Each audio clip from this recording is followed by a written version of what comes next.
Et Humanitum, c'est un espace dans lequel on a souhaité donner des accès à des outils. Et puis de plus en plus, j'ose afficher en fait ma couleur d'accompagnante. Pendant longtemps, j'ai plus ou moins assumé cette couleur-là et aujourd'hui, je l'assume. Mon, Ma mission et tout ce qui m'anime dans tout ce que je fais, dans toutes les formations que je donne, c'est toujours de permettre aux gens de diminuer leur souffrance. Diminuer la souffrance, ça fait pas très glamour, hein, diminuer la souffrance. Combien de fois on m'a dit, mais non, tu peux pas dire ça. Tu peux dire que tu aides les gens à atteindre leurs objectifs, que tu aides les gens à aller de l'avant, que tu aides les gens à... Puis, toujours, je sentais comme un petit quelque chose quand je disais ça, hein, que oui, c'est sûr, c'est le but, c'est ça. Hein, le but, c'est d'aller de l'avant, le but, c'est d'avancer, le but, c'est d'être épanoui, le but, c'est d'être heureux.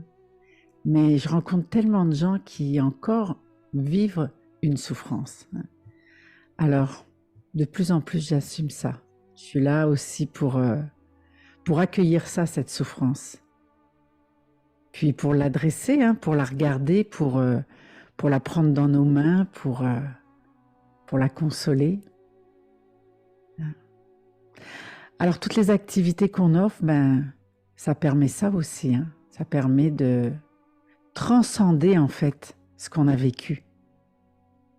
On a tous un passé plus ou moins déficient, plus ou moins dysfonctionnel, plus ou moins heureux, malheureux. Puis on débarque dans notre vie avec en arrière de nous un sac à dos. Puis dans ce sac à dos-là, ben, il y a tout ce qu'on a vécu. Puis des fois, ce qu'on a vécu, c'est beau. Puis des fois, ce qu'on a vécu, ben, c'est blessé, c'est souffrant. Et on n'a pas le mode d'emploi après. Hein. On nous dit, arrange-toi pour être heureux avec ce sac à dos-là. Arrange-toi pour t'en sortir. Arrange-toi pour tirer ton épingle du jeu. Arrange-toi pour construire quelque chose qui aura de l'allure quand même, malgré tout. Hein, et c'est là où des fois on a besoin d'outils.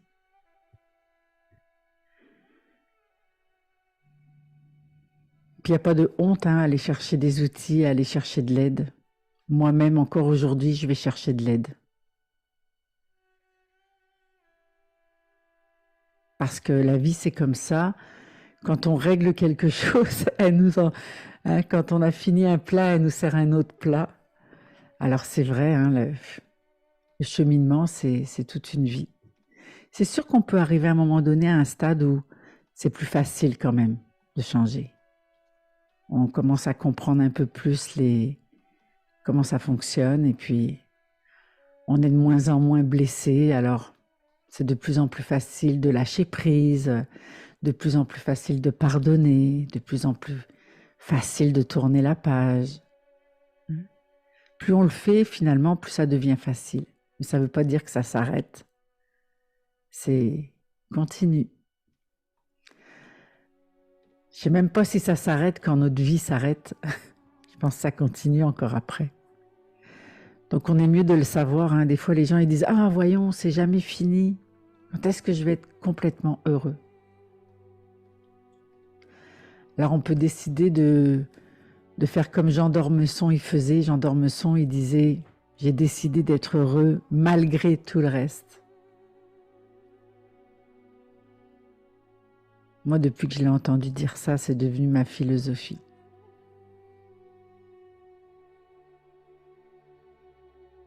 Et on peut tous et toutes ici décider d'adhérer à une philosophie comme celle-là. Bien que je sais que des fois, ça fait du bien quand même de retomber hein, dans être un petit peu victime de soi, victime de ce qu'on a vécu. Des fois, c'est bon, hein, se rouler en boule dans son lit, puis pleurer un bon coup. Et ouais, ça vous fait sourire. Mais vous savez, même moi, ça m'arrive encore. Des fois, je me fais prendre. Bon, ça dure pas longtemps. Ça dure pas aussi longtemps qu'avant. Mais c'est ça, en fait. Et c'est pour ça qu'on est là. le dimanche. C'est pour justement jeter un nouveau regard sur tout ça, sur tout ce qu'on vit. C'est des fois le regarder avec un autre angle. Des fois, c'est le regarder tout simplement parce que on l'a mis de côté, puis on s'en est pas occupé du tout. Hein, on a mis ça sous un tapis. Je sais pas si vous faites ça, vous, des fois, faire le ménage, puis mettre ça sous le tapis, la poussière. Mais si on met ça sous le tapis, il y a une chose qui est garantie, c'est que ça reste sous le tapis. Alors, des fois, on est là pour ça, pour juste relever le tapis, hein, puis revérifier qu'est-ce qu'il y a en dessous, qu'est-ce qu'on a mis en dessous. Des fois, on fait des sacrées découvertes. Alors c'est ça, le dimanche, on se retrouve ici, c'est vraiment pour à la fois déjà faire une pause qui nous fait du bien, de s'arrêter. Hein, peut-être que vous aussi, vous vous êtes préparé un peu d'eau chaude, de quoi écrire. Peut-être que vous vous êtes installé confortablement. Peut-être que vous vous mettez même dans une posture que vous n'avez pas l'habitude. Peut-être que vous vous permettez encore un petit peu plus de bien-être. Je ne sais pas si vous faites ça pour le moment présent, de vous permettre encore un peu plus de bien-être qu'à l'habitude. Comme si vous vous autorisiez à vraiment prendre ce moment-là pour vous faire plaisir.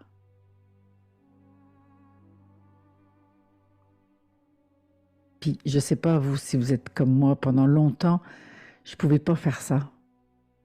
Je ne pouvais pas m'arrêter comme ça. Moi, je pense constamment à tout le monde dans le monde qui souffre. Puis je me dis, moi, de quoi je me plains déjà? Je ne sais pas si vous aussi, vous êtes déjà parlé comme ça.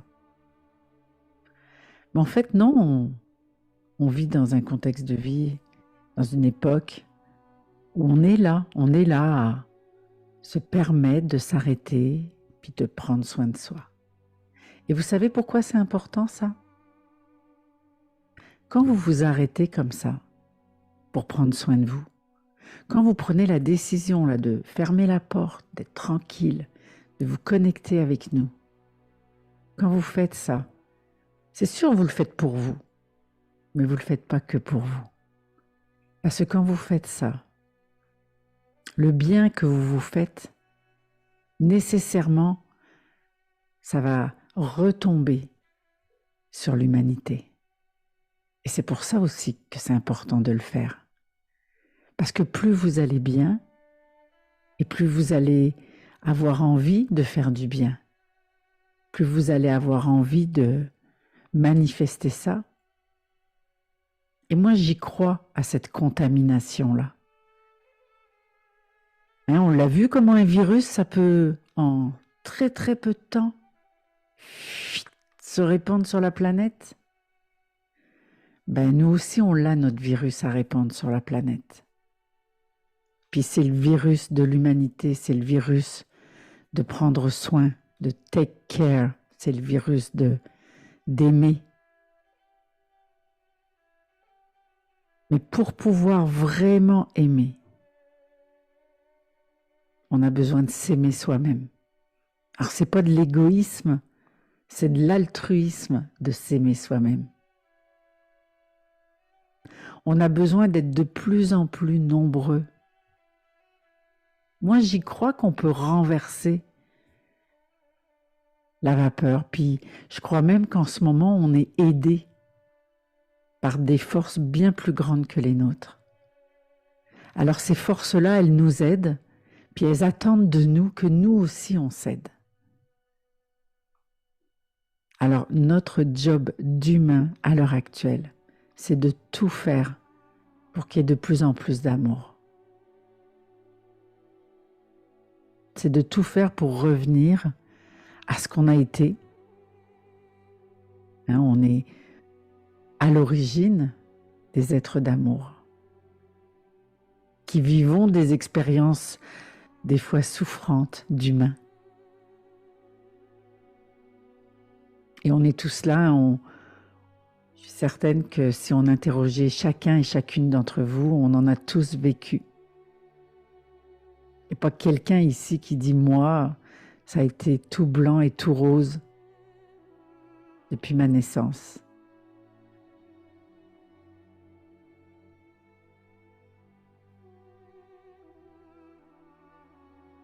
Et en même temps, c'est ça aussi qui fait partie du chemin de vie, de les avoir vécu, ces expériences-là.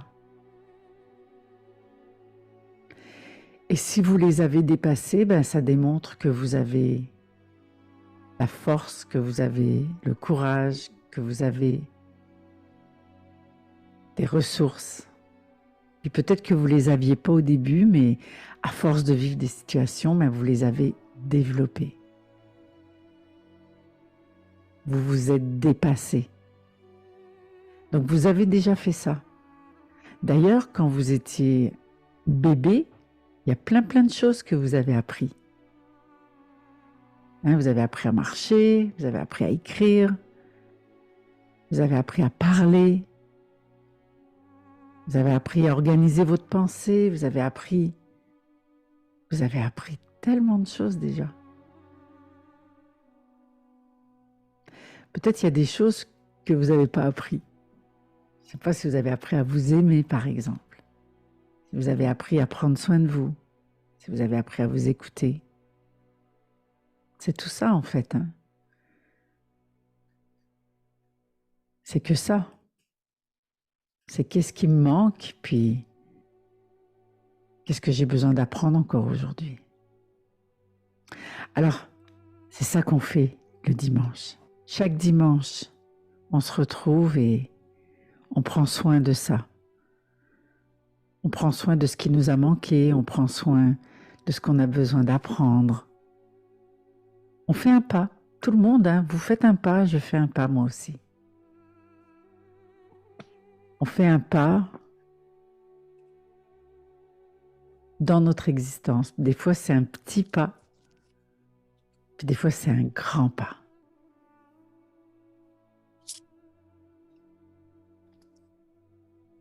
Puis c'est même pas important, hein, la taille du pas. Il y a quelqu'un qui disait inquiète-toi de rester immobile, mais ne t'inquiète pas d'avancer lentement. Alors c'est ça. C'est pas important la vitesse à laquelle vous avancez. Ce qui est important, c'est d'avancer.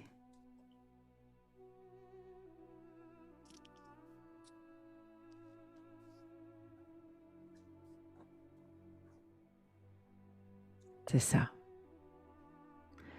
Alors vous le savez, le dimanche, j'aime ça aussi justement, puisqu'on parle d'amour et d'humanité, j'aime ça aussi vous inviter tout le monde. Profitez qu'on est là tous ensemble. Puis de vous inviter à diriger votre attention vers votre cœur.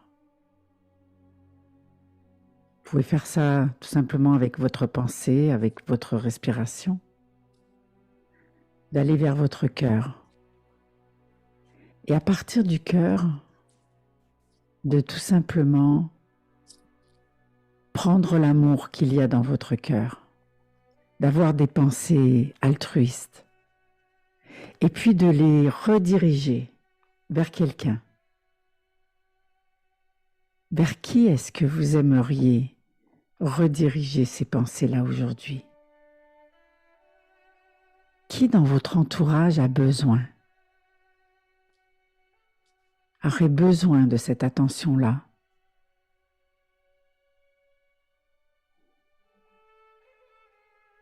Est-ce que c'est une personne qui est proche de vous?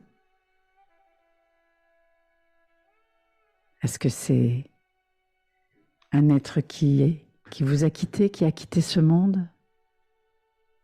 Est-ce que c'est votre enfant? Votre parent?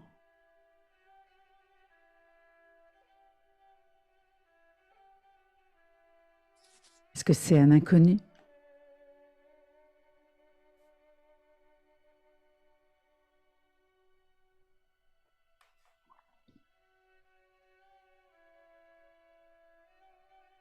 Et juste d'imaginer que vous envoyez cette pensée-là vers cet être qui en a besoin.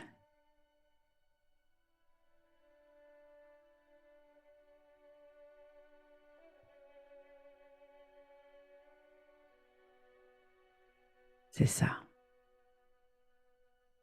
Tout simplement. D'envoyer votre amour.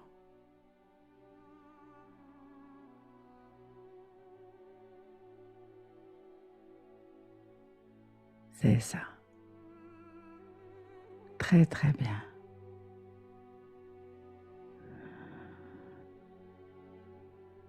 Et peut-être que vous ressentez ce sentiment-là de... Quand vous faites ça, d'ouverture, de générosité. Juste de réaliser comment c'est bon aussi pour vous. Hein, quand je donne, je reçois.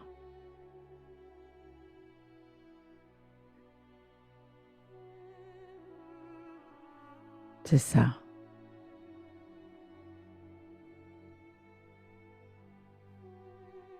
C'est un peu ça aussi hein, qu'on fait le dimanche.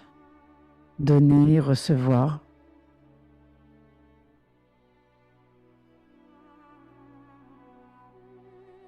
Alors vous êtes là, avec nous.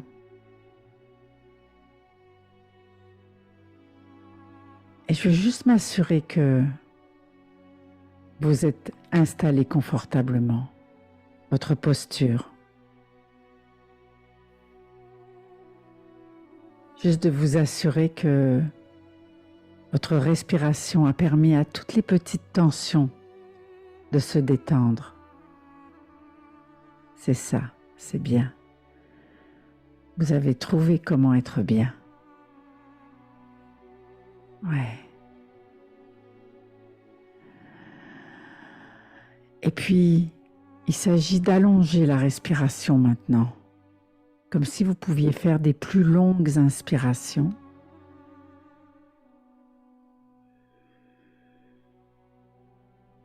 C'est ça. Et puis des plus longues expirations.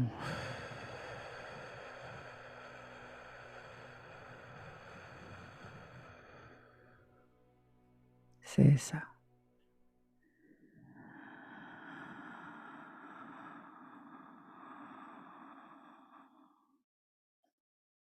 Et puis d'installer un rythme régulier.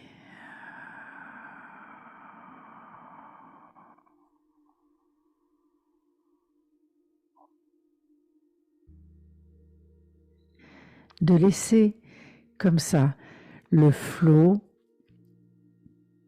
permettre à tout votre corps de se détendre.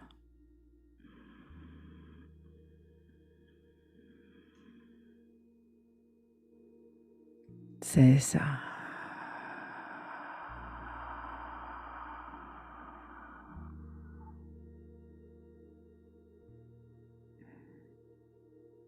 Et si encore une partie de vous, de votre corps physique, en a besoin,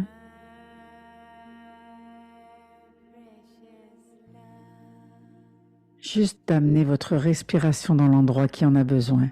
Des fois, c'est dans les épaules qu'il y a encore des petites tensions. Des fois, c'est dans le ventre. Des fois, il y a des petites boules dans le ventre. Des fois, il y a de la pression. Des fois, il y a de la fatigue. Juste de faire comme si la respiration était un médicament, spécifiquement pour détendre votre corps. Laissez-la faire. Votre souffle sait exactement faire, si vous lui permettez.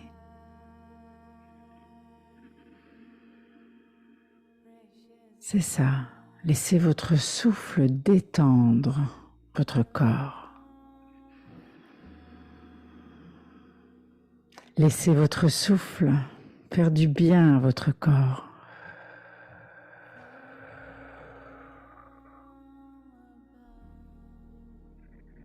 Laissez votre souffle caresser votre corps.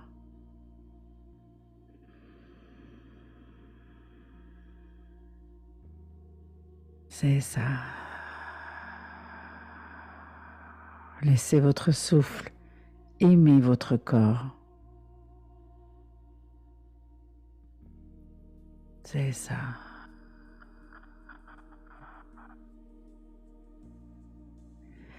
Et vous savez même que votre respiration peut devenir un véritable outil pour cheminer justement, comme on parlait tout à l'heure.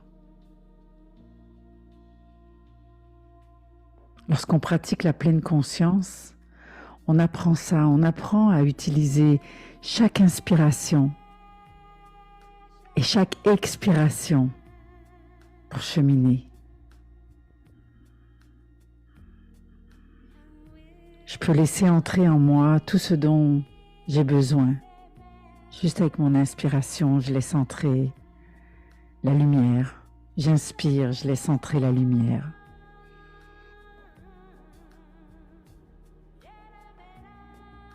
J'expire, je peux laisser repartir ce qui m'encombre.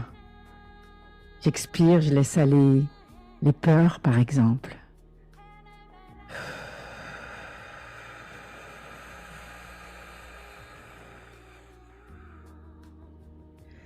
Alors, de quoi avez-vous besoin? J'inspire, je laisse entrer ce que j'ai besoin.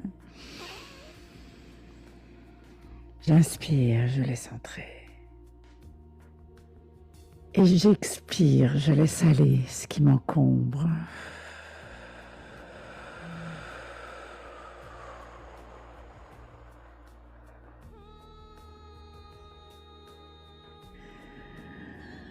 C'est ça.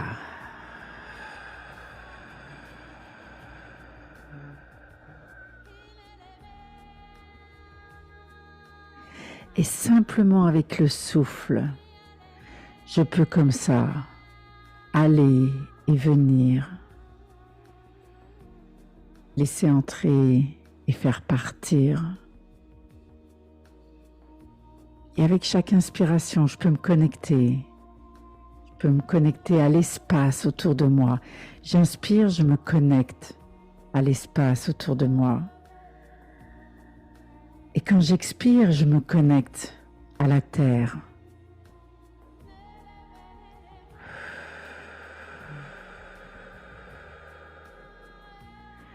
J'inspire, je me connecte à l'espace. J'expire, je me connecte à la terre.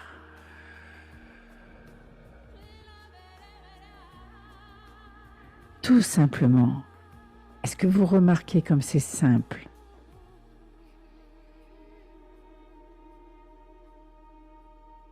Et qu'est-ce qui serait différent dans votre vie si chaque jour, peut-être même plusieurs fois par jour, vous faisiez simplement ça?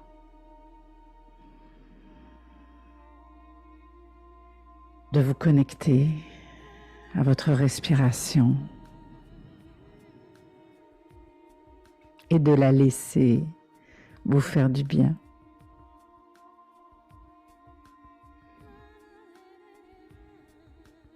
Et remarquez aussi, quand vous respirez ainsi,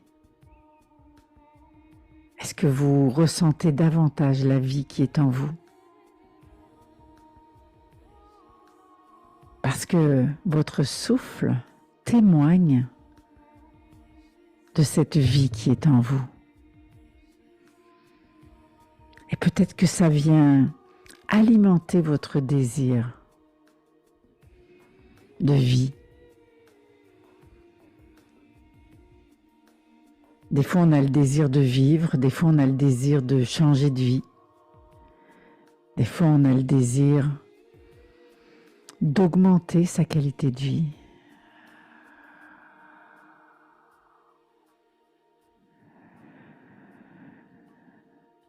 Alors, remarquez comment le souffle est connecté à la vie.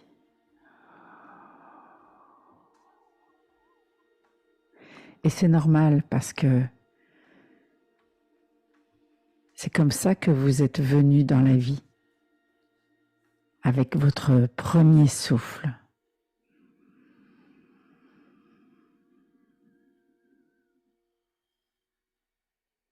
Et même si on sait que c'est important de respirer, ça non plus, on ne l'a pas appris. On n'a pas appris à respirer profondément. On n'a pas appris à respirer en conscience. On n'a pas appris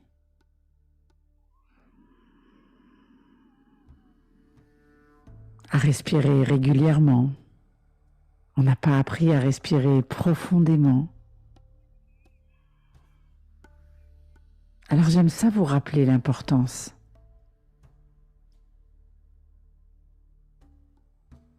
J'aime ça donner des outils, puis c'est tellement un bel outil, simple. Chaque fois que vous vivez une situation qui vous bouleverse, chaque fois qu'à l'extérieur, il y a du chaos,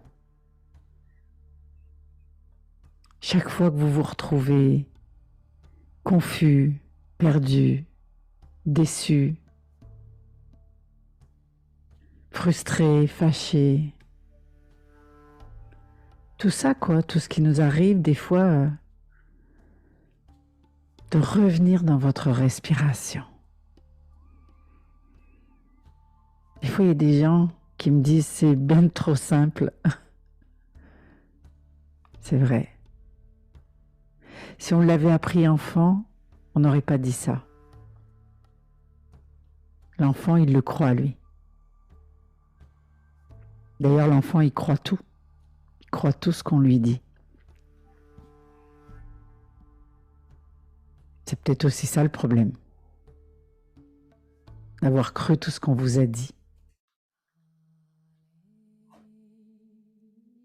Il y en a des choses que vous avez crues, hein.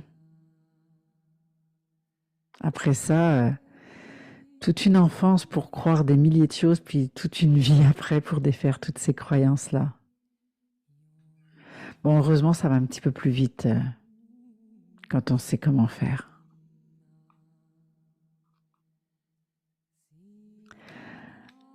C'est ça.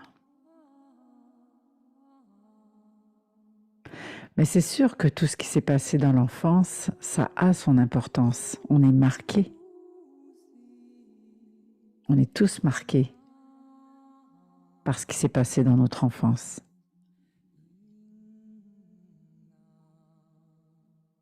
On est marqué par les joies, mais on est aussi marqué par les drames.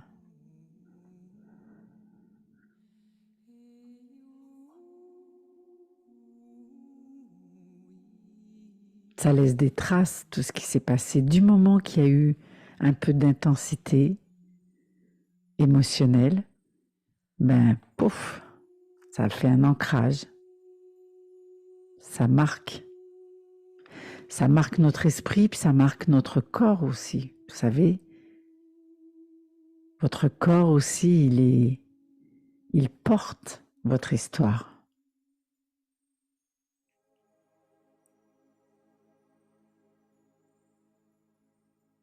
Des fois, votre histoire, elle peut se lire juste quand on vous observe, quand on vous écoute, juste dans le ton de votre voix, juste dans votre posture, on peut apprendre des choses sur votre histoire.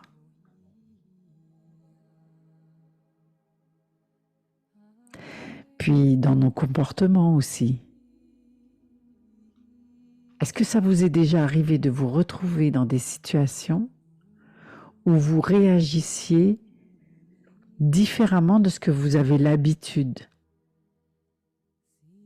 Un peu comme si vous étiez quelqu'un d'autre. Ça vous est déjà arrivé d'avoir une réaction, un comportement? Par exemple, vous êtes quelqu'un qui normalement est plutôt calme, posé, plus ou moins expressif, puis un beau jour, vous vous mettez en colère, mais dans une colère qu'on ne vous reconnaît pas, que vous-même vous ne vous reconnaissez pas. Ouais, c'est qui cette personne-là? Peut-être même des les comportements que vous avez eus, que vous n'êtes pas reconnu, mais aussi que peut-être vous avez regretté après, parce que vous n'auriez pas voulu avoir ce comportement-là. Vous savez de quoi je parle, hein? Ça vous est arrivé?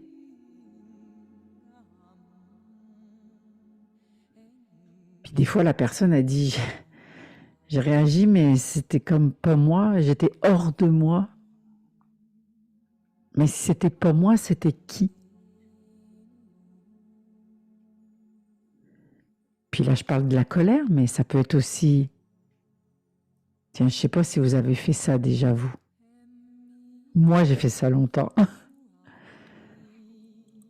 Parce qu'on vous a refusé quelque chose, vous vous êtes isolé, puis vous avez boudé. Vous vous êtes reclus sur vous-même. Ou il y a d'autres personnes qui vont se faire du mal, qui vont être méchants avec eux-mêmes. Ah, il y a toutes sortes de façons d'exprimer. Puis il y a des comportements comme ça qu'on a. Puis on s'y retrouve pas, c'est pas nous. Enfin, c'est pas nous. C'est pas nous qu'on voudrait être en tout cas.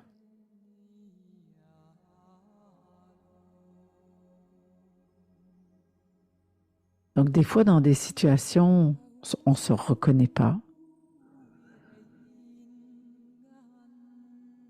On peut se demander qui est-ce qui est à l'œuvre dans ce comportement-là.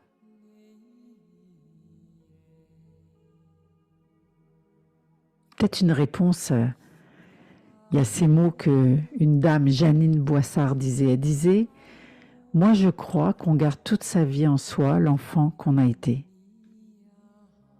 On a beau l'habiller avec du sérieux, avec des principes, avec des responsabilités. Il est là. Et il vous regarde, cet enfant-là. Il vous surveille. Il est présent. Il vous tient à l'œil. Hein. Ça, c'est moi qui le rajoute. Mais ce qu'elle disait, cette dame, elle disait, vous ouvrez la fenêtre, il passe, il sommeille dans cette odeur. Il danse derrière vos yeux fermés. Il rit entre les larmes. Et quand on l'attend le moins, un vent le porte jusqu'au cœur. C'est beau. Alors elle disait, je crois qu'on garde toute sa vie en soi l'enfant qu'on a été. Ça veut dire que tout le monde ici a déjà été un enfant. Bien évidemment. Même si vous n'avez pas eu une vie d'enfant, même si vous avez été adulte plus jeune que prévu. Il y en a qui ont été adultes. Il y en a même qui ont dû être les parents de leurs parents, qui ont eu rapidement des responsabilités. Mais même si vous étiez des enfants responsables, même si vous étiez des enfants adultes, même si vous étiez des enfants parents, vous étiez quand même un enfant. Et Antoine de Saint-Exupéry disait ça, hein, il disait « Toutes les grandes personnes ont d'abord été des enfants. » Mais peu d'entre eux s'en souviennent, il rajoute. C'est vrai, je ne sais pas si c'est votre cas. Il y a des gens comme ça, ils ont complètement oublié leur enfance. Ils ont peu de souvenirs, ou des souvenirs qui reviennent comme ça par bribes. Il y a des gens qui ont préféré oublier. Moi, heureusement que j'ai une sœur, c'est ma mémoire d'enfant. Quand je ne sais pas, je l'appelle, puis je lui demande « J'étais comment quand j'étais enfant ? Qu'est-ce que j'avais envie de faire plus tard ? À quoi j'aimais jouer ? » Ah, il faut que je questionne ma sœur pour savoir. Je ne sais pas si c'est votre cas.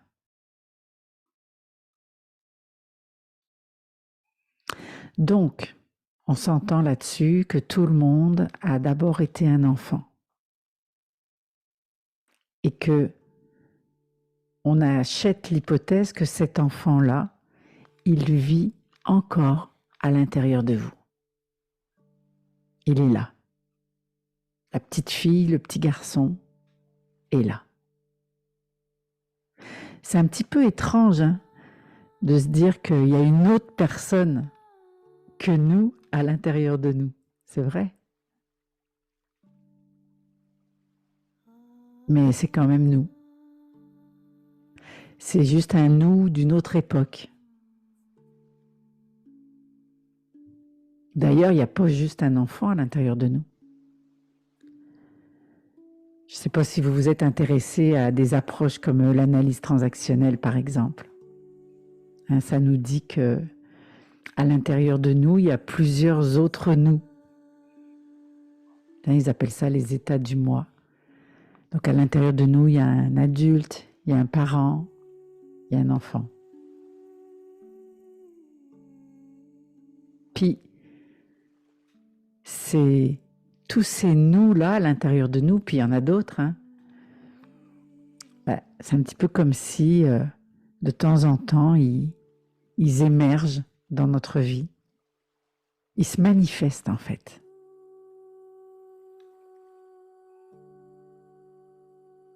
Ils se manifestent. Et ils sont présents aussi dans toutes nos interactions.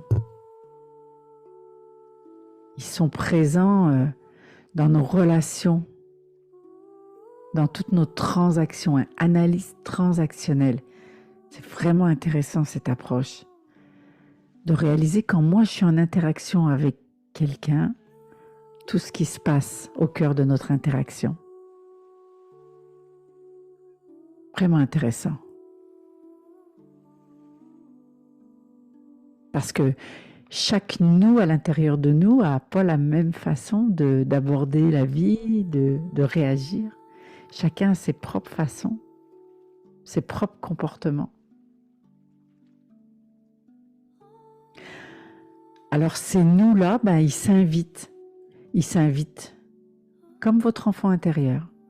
Votre enfant intérieur aussi, il s'invite dans votre vie. Quand je dis il s'invite, c'est pour vous nécessairement qu'il l'avait invité. C'est vraiment lui. On pourrait presque dire il s'impose. Alors votre enfant intérieur, il s'invite dans votre relation de couple. Il s'invite dans votre relation avec vos collègues, votre patron, vos amis, vos partenaires de vie, vos enfants.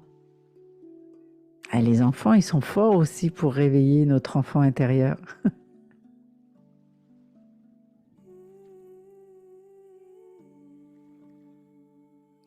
Alors, on a d'abord été un enfant, c'est bien réel, on était un enfant réel. Puis après ça, on a grandi. Enfin, normalement, on a tous grandi. On a grandi sur le plan physique, psychologique. On s'est développé, on a pris de la maturité normalement.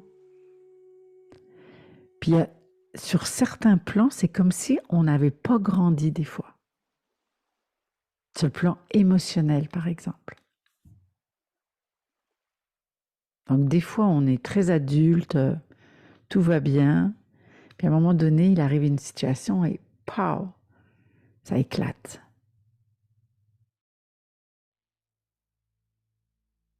Donc des fois, sur le plan émotionnel, c'est comme si c'était resté à l'âge de l'enfant. C'est bloqué dans un des stades du développement.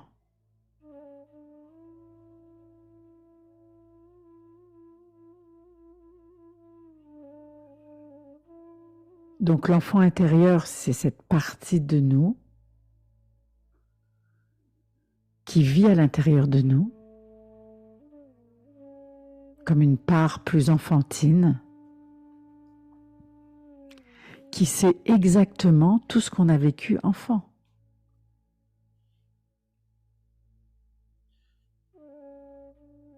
connaît bien notre enfance. Et je ne peux pas faire comme s'il n'existait pas, cet enfant.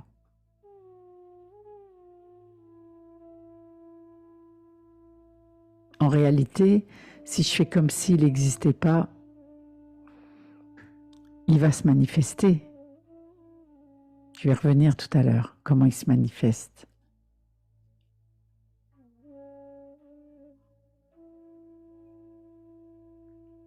Mais il y a cette femme, Margaret Paul, qui a écrit beaucoup sur l'enfant intérieur, qui disait « La première étape, c'est de reconnaître que vous avez un enfant à l'intérieur de vous.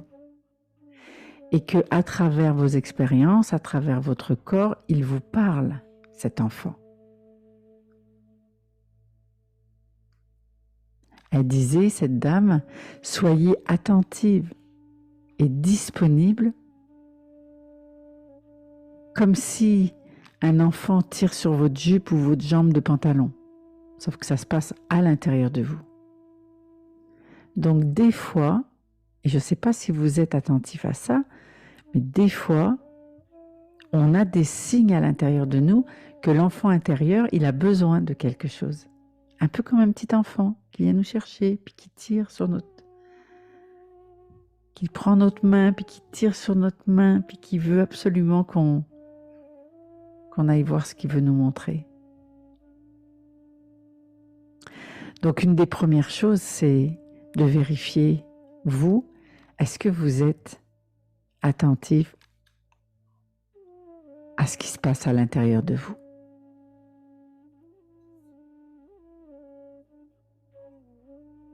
Est-ce que vous avez conscience que cet enfant intérieur existe? Est-ce que vous communiquez avec cet enfant? Est-ce que vous l'écoutez? Est-ce que vous lui parlez? Et c'est une étape essentielle. Enfin, si on parle de vouloir, par exemple, avoir une vie plus épanouie, de vouloir être plus heureux, de vouloir accéder à plus de bonheur dans notre vie, ça en fait partie parce que cet enfant-là, si on n'a pas réglé ce qu'on a à régler avec lui, ça peut devenir un sacré trouble-fête. Comme un enfant terrible qui vous laisse pas tranquille tant qu'il n'y a pas eu ce qu'il voulait.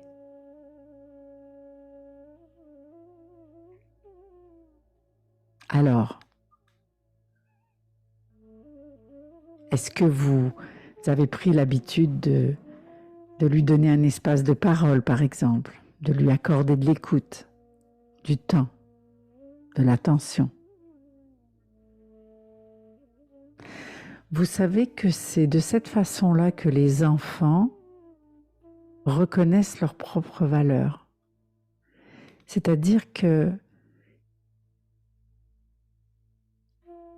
l'enfant, naturellement, il sait qu'il a de la valeur si on lui accorde du temps.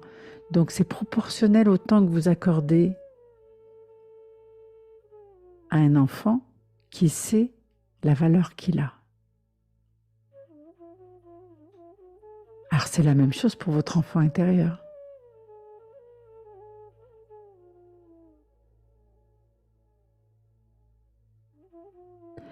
Et si vous ne voulez pas communiquer avec lui, pour toutes sortes de bonnes raisons, sachez que lui, il communique avec vous. Et c'est lui qui est à l'origine de plein de choses que vous détestez en vous.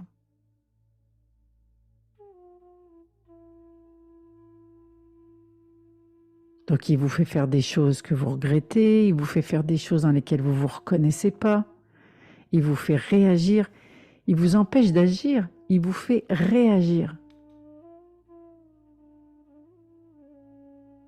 Il vous fait ressembler à un petit enfant qui n'est pas content.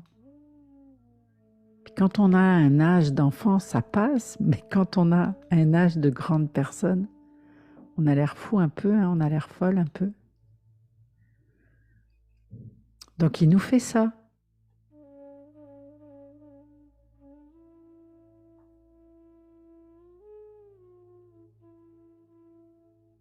Alors, est-ce que vous le connaissez, cet enfant-là?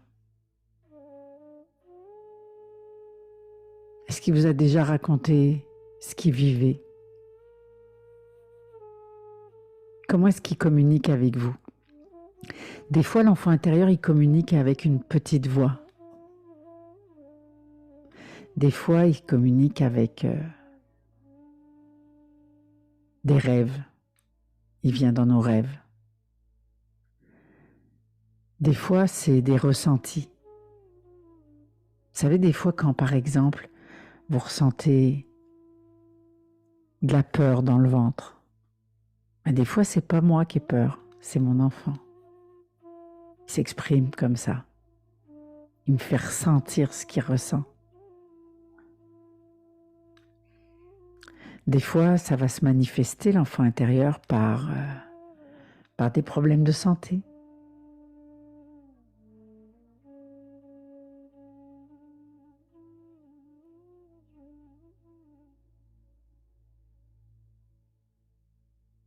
Je me souviens, je travaillais avec une jeune fille qui toussait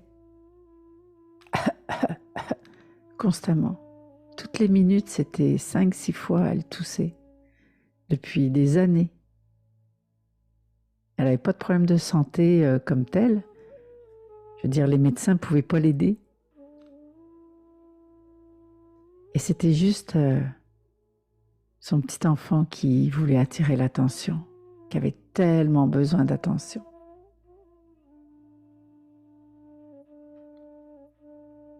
Alors notre enfant, il a trouvé des façons. Des fois, c'est l'intuition, vous savez, quand vous avez une intuition.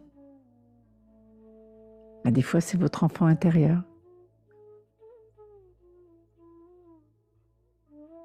Il est filou, parce qu'il est capable de trouver les façons de communiquer avec vous, les façons que vous allez mieux comprendre.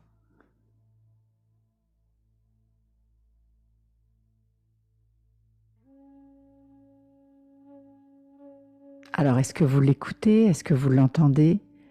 Est-ce que vous avez conscience de lui? Est-ce que vous lui accordez de l'attention? C'est crucial. Si vous êtes ici parce que vous avez envie d'être plus heureux ou plus heureuse, c'est sûr qu'il faut prendre soin de l'enfant intérieur. Un enfant intérieur qui n'est pas heureux, ça fait un adulte qui n'est pas heureux. Donc, notre enfant intérieur, s'il n'est pas heureux, bon, bien sûr, il y a tout son vécu.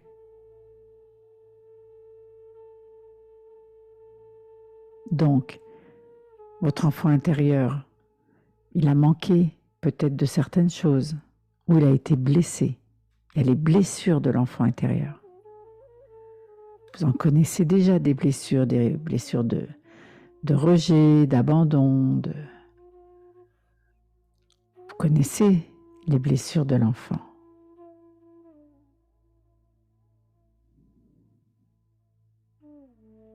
Puis il y a tout ce que l'enfant aussi, les traumas qu'il a vécus, les injonctions qu'il a reçues, les permissions qu'il n'a pas eues, les interdictions.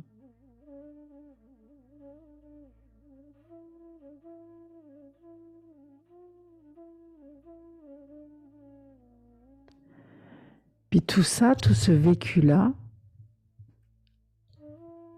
ça laisse une trace.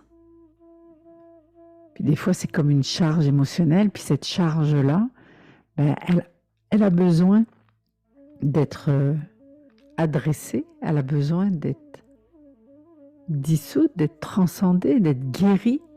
La blessure a besoin d'être guérie. Le traumatisme a besoin d'être transcendé. Donc, ce qui a été vécu et qui est encore en souffrance, ça cherche à l'intérieur de nous une voie pour guérir. Alors, dès qu'il y a une occasion qui se présente, dès qu'il y a une occasion d'être visible, le traumatisme, il se manifeste. Tiens, je vis, on on me fait vivre un rejet, si je porte la blessure de rejet, je manifeste. Je vais me réfugier dans un coin, je me cache. J'ai tellement peur du rejet que je me rejette moi-même. C'est ça qu'on a besoin d'observer. Qu'est-ce que je fais qui est en train de me dire « Ah mais attends, peut-être que j'ai la blessure du rejet, moi. » Donc votre enfant intérieur, il fait des choses pour que vous puissiez prendre conscience de ce qu'il a besoin de guérir. En fait, c'est un vrai partenaire, votre enfant intérieur. Il vous aide à mieux vous comprendre, à mieux vous connaître. Il vous donne des clés, en réalité. Ça, c'est à condition qu'on l'écoute, qu'on crée l'espace même pour l'écouter.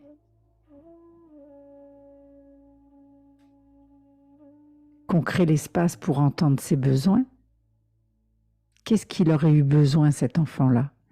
Est-ce qu'il aurait eu besoin d'apprendre à s'affirmer? Est-ce qu'il aurait eu besoin d'apprendre à être autonome? Est-ce qu'il aurait eu besoin d'apprendre à lâcher prise?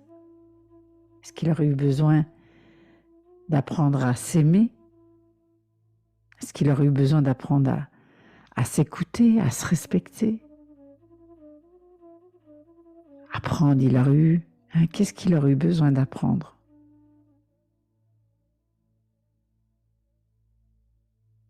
C'est quoi les blessures qu'il a vécues? De l'injustice, de la trahison, de l'humiliation. On l'a laissé, on l'a abandonné. Puis abandonner, ça ne veut pas dire mis dans un sac sur le perron de l'église. Là, je parle même de gens, de parents qui sont là tous les jours, mais qui ont abandonné leur rôle de parents.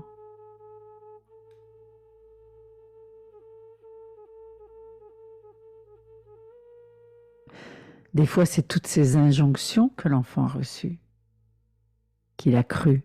Je parlais tout à l'heure de tout ce que vous avez cru. Sois parfait, sois parfaite. Fais plaisir aux autres. Pense aux autres avant toi-même.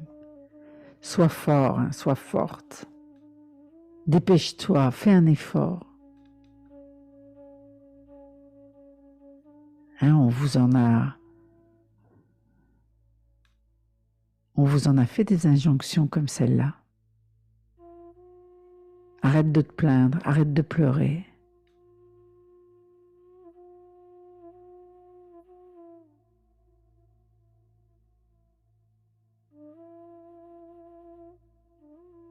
Bon, aujourd'hui, il y a un petit peu l'effet inverse qui se passe. Les enfants ont beaucoup de droits aujourd'hui. Mais si on revient à nous, ce qu'on a vécu, on avait beaucoup de devoirs et on avait moins de droits.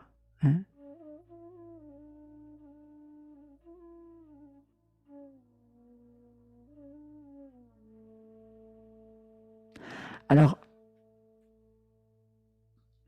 moi, j'aime pas accuser les parents. Les parents, ils font toujours ce qu'ils font, ce qu'ils peuvent, avec ce qu'ils ont. C'est comme tu peux pas demander à un aveugle de voir. Des fois, le parent, il n'y a pas ce qu'il faut, tout simplement.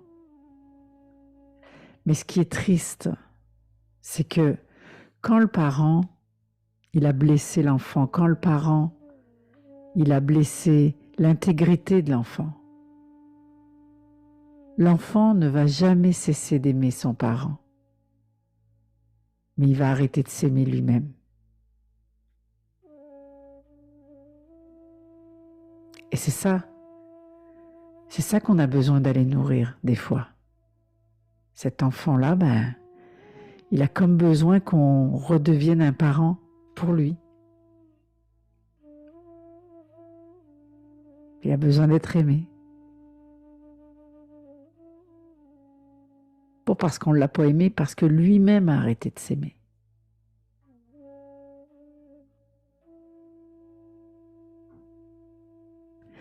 Alors quand cet enfant-là, a été blessé, quand il a arrêté de s'aimer, il va contaminer votre vie d'adulte. Il va interférer, il va participer à vos choix de vie.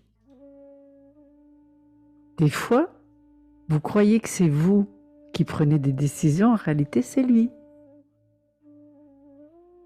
Des fois, vous croyez que vous avez fait des choix en fonction de vous, puis en réalité, c'est votre enfant intérieur qui se manifeste.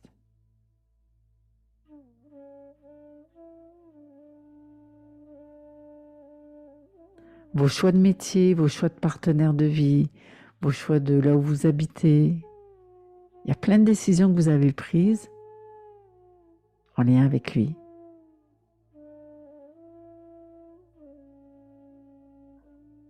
Alors oui, devenir le parent de son enfant, c'est une bonne idée.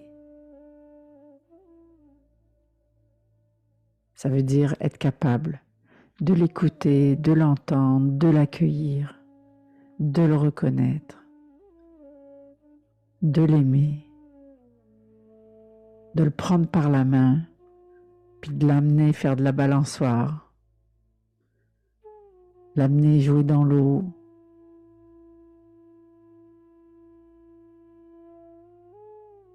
Comme ferait un parent avec son enfant, normalement. Des fois, les gens disent, mais moi, je ne sais pas si mon enfant intérieur, il est vraiment présent. Je vous donne des exemples. Par exemple, est-ce qu'il est possible que vous mangez même si vous n'avez pas faim? Est-ce qu'il est possible que vous abusez de votre énergie et vous tirez sur la corde inconsciemment de votre degré de fatigue? Vous vous poussez à bout. Est-ce que vous négligez des principes que vous savez pourtant bons pour vous, comme bien vous nourrir, comme faire de l'exercice? Vous savez que c'est bon pour vous et pourtant vous ne le faites pas. Vous négligez. Est-ce que vous avez des peurs à l'idée de vous faire abandonner? Est-ce que c'est non envisageable pour vous de vous retrouver seul?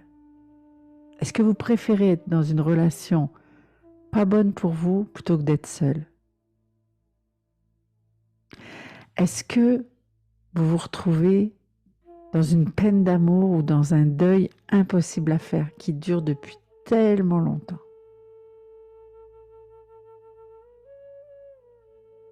Est-ce que des fois vous vous retrouvez dans des situations où vous sentez que vous n'avez pas votre place? Ou alors vous n'êtes pas à la bonne place? Est-ce que vous vous retrouvez que pas de sentiment d'appartenance ou c'est le néant pour vous? Est-ce que ça vous arrive de vivre caché, de vouloir être invisible? Est-ce que dans vos relations, vous donnez beaucoup plus que vous recevez? Est-ce que vous vous efforcez constamment d'être serviable, aimable, aux petits soins de tous et chacun?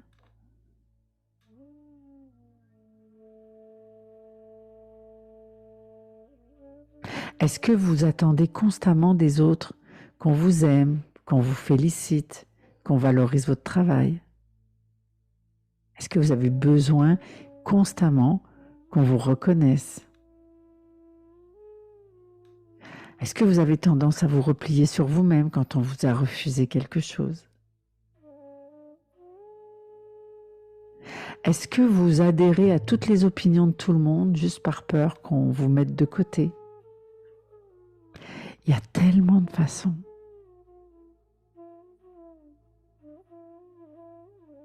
Il y a plein de choses que vous vivez dans votre vie qui sont des manifestations d'un enfant intérieur qui a des besoins.